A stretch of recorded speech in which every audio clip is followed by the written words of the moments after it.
Definition of marketing research. What is marketing research?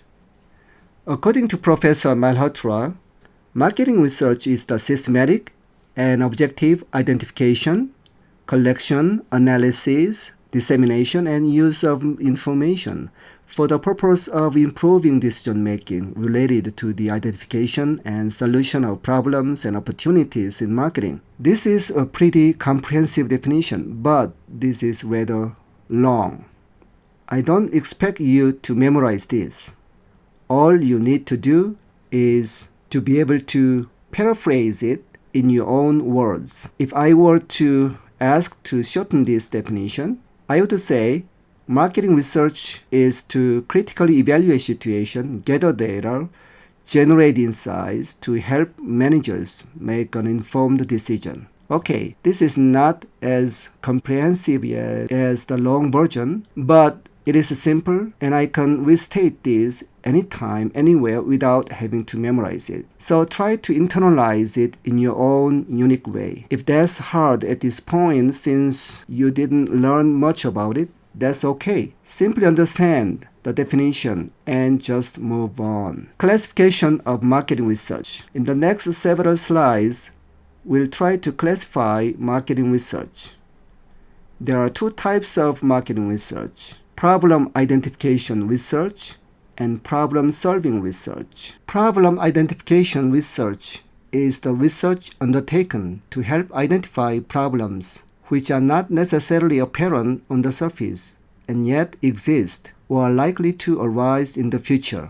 Examples include market potential, market share, image, market characteristics, sales analysis, forecasting, and trends research. This type of research is helpful in early stage of marketing research and often serve as reference point for another type of research, problem-solving research. In contrast, problem-solving research is the research undertaken to solve specific marketing problems. When we say marketing problems, we usually refer to fundamental marketing issues. They are target market and marketing mix, aka 4 Ps.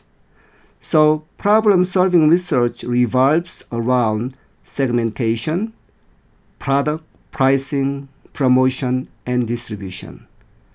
Let me elaborate more on these two types of research. Problem identification research is rarely done by clients.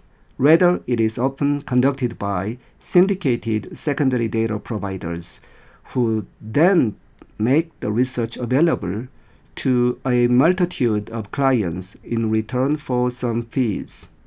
For example, IBISWorld conducts industry analysis for all kinds of industry. Their reports tell us overall industry outlook, major competitors, sales size, market share, competitive forces analysis, industry life cycle, expected future growth rate, etc. This information is valuable in understanding the background for later stage of research. On the other hand, problem-solving research is what the most clients are interested in, as it directly concerns the marketing problem they face. Thus, it is often conducted by clients and marketing research suppliers that work for the clients. Problem-solving research is the research that is directly related to the marketing plan, target market, and 4 Ps of marketing: product, price, promotion, and distribution. Let's look at each of them one at a time. First, segmentation research. It determines the basis of segmentation. For example, by gathering the opinions of potential customers on product and their characteristics, you can find out profiles of various characteristics of customers who like the product. You can then see which basis would work best to segment the market. The base may turn out to be demographics, psychographic, lifestyles, or benefits that they are seeking. You'll be able to profile the characteristics of the segments that are positive to your product idea. Second, once you know the characteristics of various segments of market, you can do further research using secondary data to identify the number of people in the US that match the profile. This allows you to calculate the size of segments or market potential in terms of expected sales amount.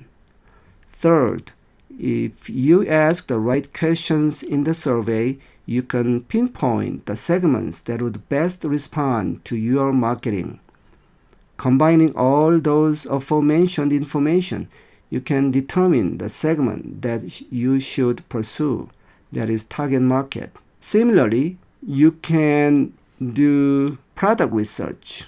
First, test concept. After marketing managers narrow down product concepts to determine the one to pursue, they can evaluate those concepts by inviting potential customers to a research, analyze their responses, and then choose the best concept to go after.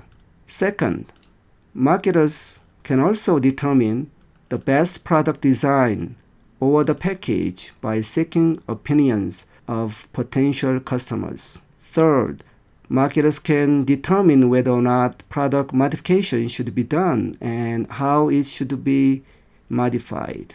Fourth, brand positioning research will allow marketers to map consumers' sentiments about competitors' products and help marketers decide the best position the new product should take in the minds of consumers. Finally, test marketing is often used. Before launching a new product at a national scale, marketers can select some cities as test market, then assess market responses prior to the national debut. This can allow them to reduce risks involved in the new product development. By now, I think you should have enough idea as to how marketing research can be helpful in solving marketing issues. So I won't go into too much detail in other areas of marketing. Let me briefly talk about how marketers can help other areas of marketing mix by using research. Pricing research can be about appropriate pricing policies and understanding the role of pricing in influencing consumer purchase. It can also be about determining appropriate level of product line pricing and price elasticity of demand for a product. Just name a few. The list can be endless. Promotion research. Through research, marketers can also determine the optimal level of promotional budget to maximize profit. Optimal promotional mix among advertising, sales promotion, PR, personal selling, and direct marketing.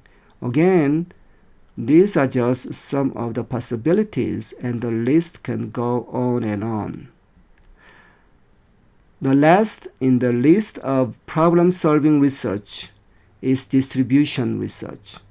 Marketing research can be conducted to determine the channel issues, such as the types of distribution, attitudes of channel members about our brands, the intensity of the wholesale and resale coverage, channel margins. Retailers and wholesalers are expected to get best location of retail and wholesale outlets.